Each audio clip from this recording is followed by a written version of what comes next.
할렐루야. 먼저 사도신경 하시고 성경 말씀 보시기 바랍니다. 에베소서 5장 15절로 17절입니다. 성경에 너희는 시대를 분별하라 라고 했습니다. 시대의 감각을 가지고 살라는 뜻입니다.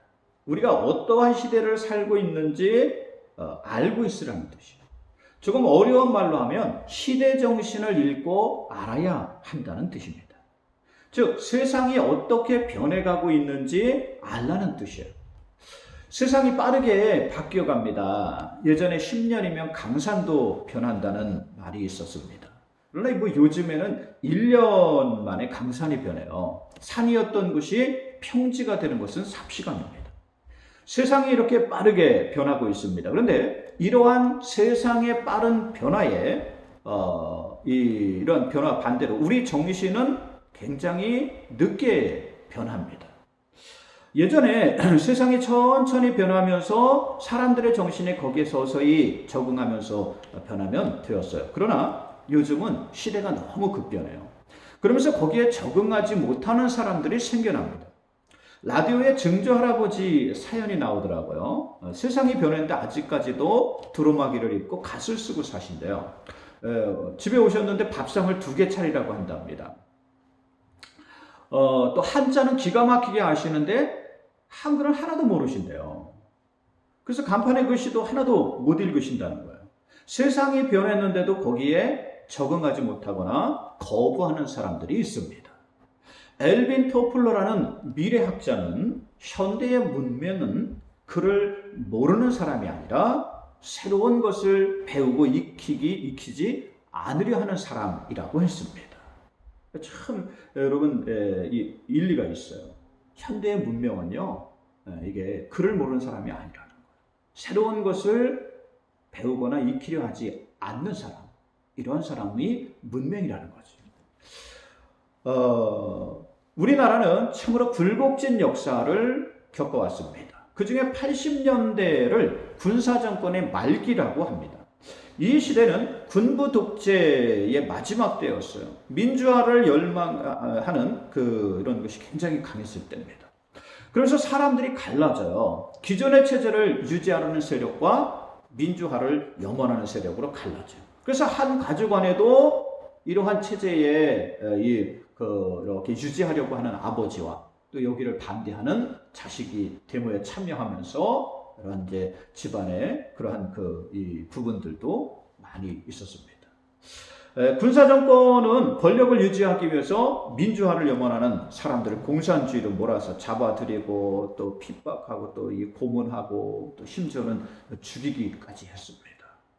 그러나 이러한 일들이 많아지면 많아질수록 시대의 정신을 거스를 수 없었습니다.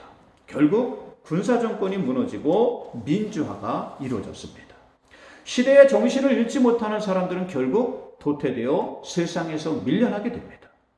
유명한 신학자인 칼바르트라는 사람이 그러므로 그리스도인은 한 손에는 성경을 한 손에는 신문을 들고 살아야 한다고 했습니다.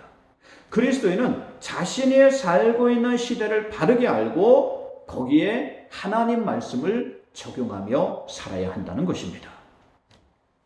그렇다면 오늘날 이 시대에 우리가 알아야 할 시대 정신은 무엇인가? 오늘날 이 코로나 상황 속에서 우리가 알고 따라야 할 정신은 무엇인가? 이화여대 생명과학부 석좌 교수이며 또 생태학자인 유명한 최재천 교수님이 있습니다.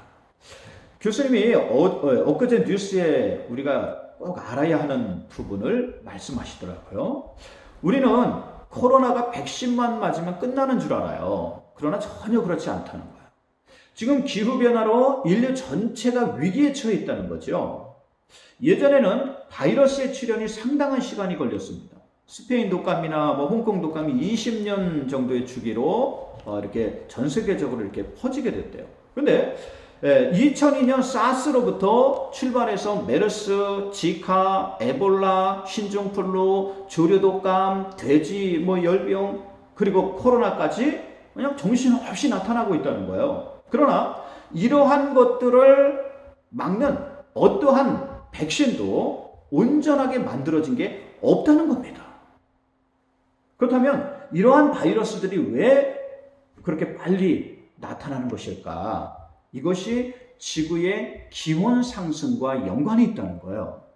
이번에 코로나 바이러스도 알려진 바로 중국의 우한 시장에서 박쥐를 통해 감염된 것으로 보고 있습니다. 그렇다면 왜 중국일까? 야생동물을 많이 먹어서 그럴까요? 아니면 그런 부분도 없지 않아 있습니다. 그러나 이게 전부가 아니에요. 지난 2월 캠브리지 대학 연구 논문에 보면 100년 동안 온대 지방의 새로운 생물 다양성 거점이 몇 군데 생겨났는데 그 중에 가장 두드러진 곳이 중국 남부라고 합니다. 기온이 올라가면서 열대 지방에 살던 동물들이 그 거점 지역을 바꾸었다는 거예요. 거기서 나왔다는 거죠, 밖으로. 이곳에 지난 100년 동안 열대 박쥐 약 100종이 새로 유입이 되었다는 거예요. 열대 지방에 가서 박쥐를 잡아보면요, 기본적으로 코로나 바이러스가 2개에서 3개 정도는 그 박쥐 안에 들어있대요.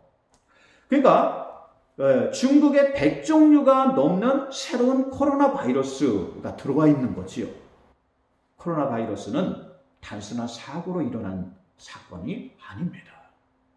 이러한 기후변화에 제대로 대책하지 못하면 인류 전체의 멸망으로 이어질 수 있다고 경고합니다. 세상의 모든 일은 하나님의 허락 없이는 일어나지 않습니다. 그런데 하나님은 왜 이러한 힘겨운 상황을 허락하셨을까? 우리는 그 의미를 바르게 알아야 합니다. 그래야 오늘날 이 시대를 올바로 살아갈 수 있습니다. 성경에 보면 욥기서가 있습니다. 욥은 동방의 의로운 사람이었습니다. 하늘의 천상에 의해서 하나님이 이러한 욥을 칭찬하십니다. 그러자 옆에 서 있던 사단이 욥을 비방해요. 욥이 하나님을 섬기는 것은 하나님이 그에게 모든 것을 잘 되게 하셨기 때문이라는 거예요. 만일 그가 가지고 있는 걸 다 잃는다면 하나님을 믿지 않을 거라고 그랬어요. 그러자 하나님이 사단에게 욥을 시험하도록 허락하셨습니다. 그러자 사단이 욥을 시험하러 나갑니다. 먼저 그가 가지고 있는 것을 다 빼앗았어요. 도적대를 이용해서 그가 가지고 있는 양떼, 소떼, 도적대들을 전부 다 이 낙타떼들을 다 잃게 했습니다. 그러나 욥은 하나님을 향한 믿음을 잃지 않았습니다. 이번에는 사단이 욥의 가족들을 쳤어요. 자식들이 한 집에 모여가지고 잔치를 열었는데 갑자기 돌풍이 불어서 그 집이 무너지는 바람에 그 안에 있던 자식들이 다 죽었어요. 그러나 욥은 이번에도 하나님을 향한 믿음을 잃지 않았어요. 주신 이도 하나님이시고 거두어 가시는 이도 하나님이시니 내가 빈손으로 왔다가 빈손으로 돌아간다고 고백합니다. 그래서 이번에는 건강을 칩니다. 그래서 머리에서 발끝까지 온몸에 종기가 나게 했어요. 성한대가 하나도 없었습니다. 그러자 사람들이 이러한 욥을 위로하고 이렇게 좋은 말을 해주기보단 비웃고 조롱해요. 저거 저주를 받아서 저래. 저 얼마나 큰 죄를 저질러서 저런 이렇게 됐을까 하면서 그럼 더 큰 아픔을 줘. 심지어 욥의 아내는 차라리 하나님을 저주하고 죽으라는 말까지 합니다. 그래도 욥은 하나님을 향한 믿음을 잃지 않았어요. 욥기 23장 10절에 내가 가는 길을 오직 하나님께서 아시나니 그가 나를 단련하신 후에는 내가 정금같이 되어 나오리라 고백합니다. 욥은 세상의 그 어떠한 일에도 하나님을 향한 믿음을 잃지 않았습니다. 여기서 중요한 것은 바로 사단이 욥을 시험할 때 반드시 하나님의 허락을 받았다는 사실이에요. 하나님의 허락 없이는 아무 일도 할 수 없었습니다.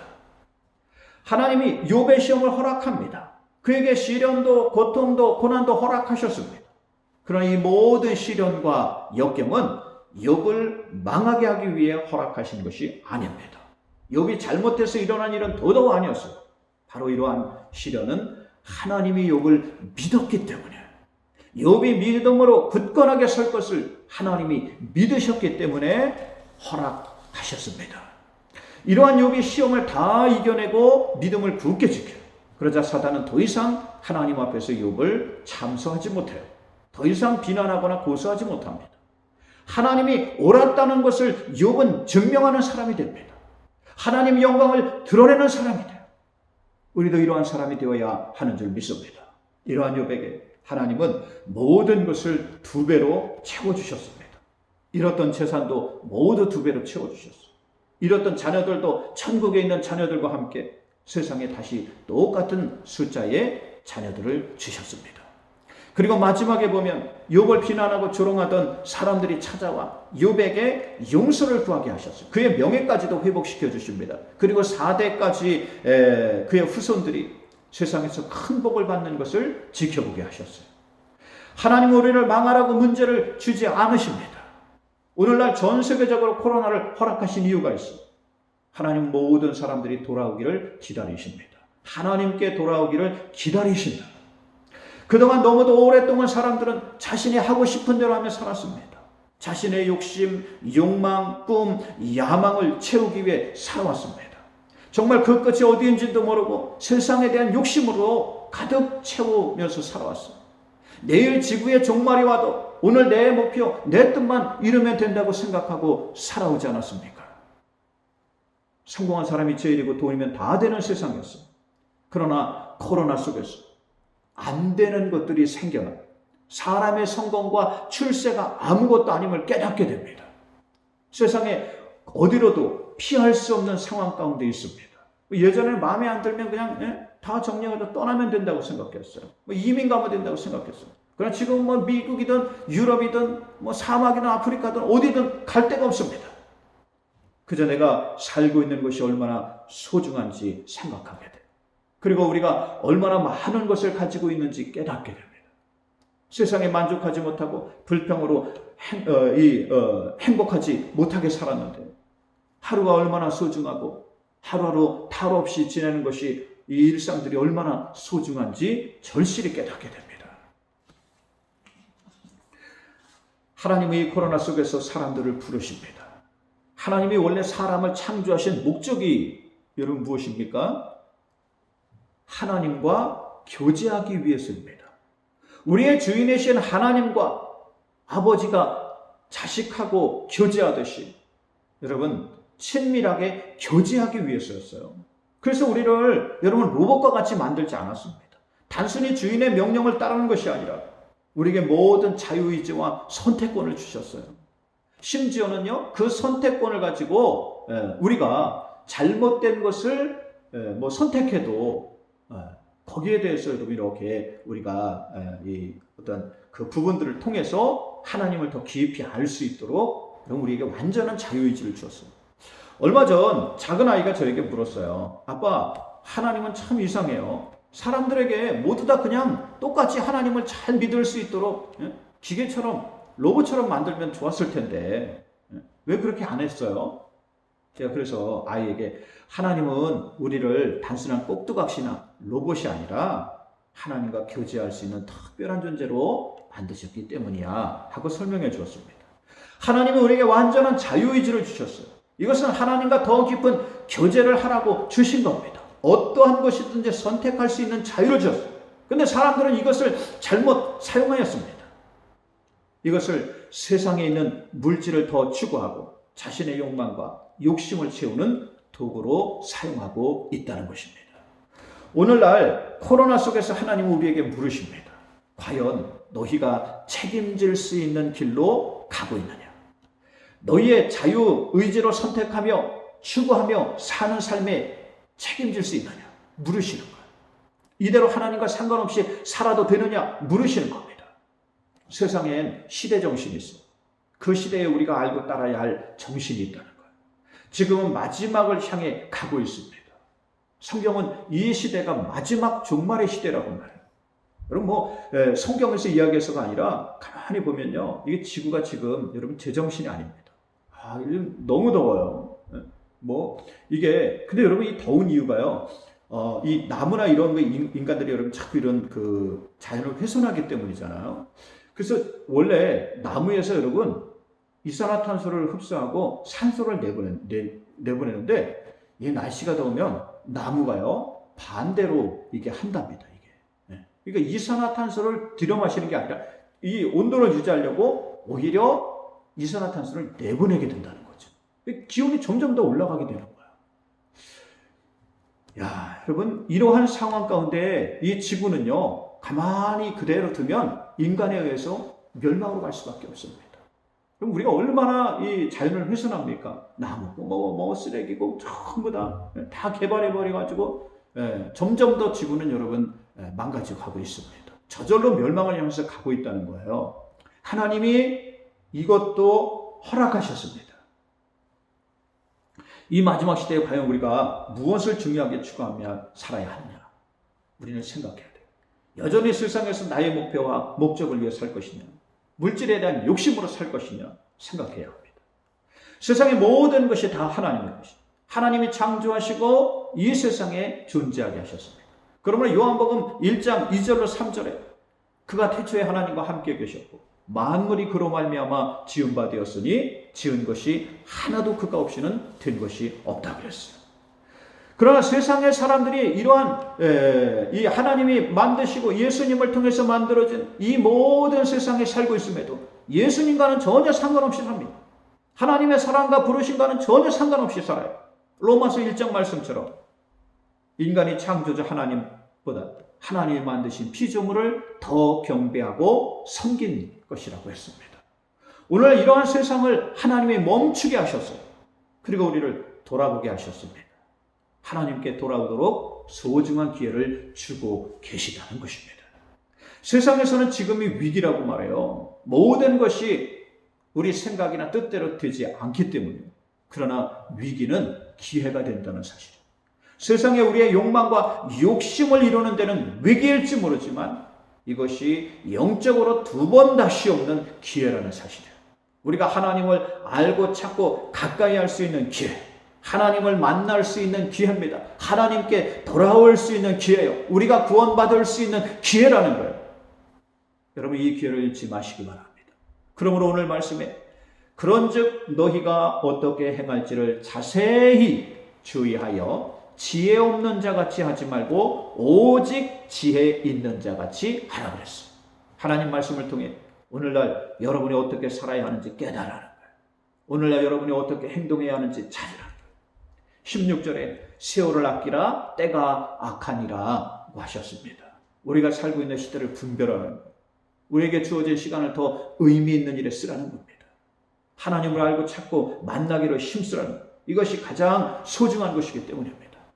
그러므로 17절에 어리석은 자가 되지 말고 오직 주의 뜻이 무엇인지 이해하라 그랬어요.